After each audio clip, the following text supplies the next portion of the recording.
के रास्ते पर अकेला चलता है। उसके चेहरे पर डर छाया हुआ है। पेड़ों की छायाएं मंडराती हैं जो आरव के चारों ओर एक अजीब वातावरण बनाती हैं। एक अजीब सी सरसराहट हवा में भर जाती है क्योंकि आरव अपनी अकेली यात्रा जारी रखता है।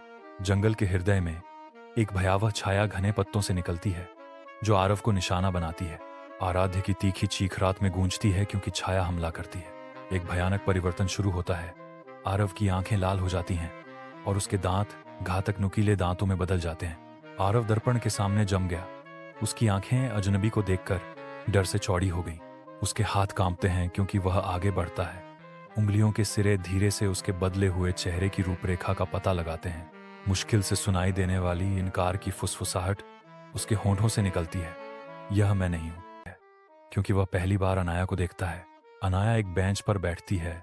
उसकी शांत मुस्कान शांति का प्रतीक है जो आरव को मोहित कर लेती है। अवाक अराव प्रशंसा और डर के बीच फंसा हुआ हिचकिचाता है क्योंकि अयाना की सादगी उसे करीब लाती है।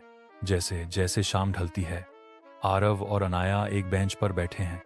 उनके बीच की जगह अनकही टेंशन से भरी हुई है। अनाया की मधुर आवाज सन्नाटे को चीरती है क्योंकि वह धीरे से आरव का हाथ थामती है। चौंक कर आरव अनाया की निगाहों से मिलता है। उसकी आंखों में सहानुभूति और समझदारी झलकती है। शाम गहराती है क्योंकि अराव बेंच पर बैठता है।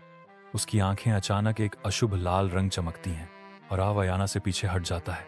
डर की एक अचानक लहर उसके चेहरे को मरोड़ देती है क्योंकि उसे लगता है कि वह उसे खतरे में डाल रहा है। अनाया उसे कोमल आवाज में दिलासा देती है, तुम अब भी वही व्यक्ति हो, बस अलग हो।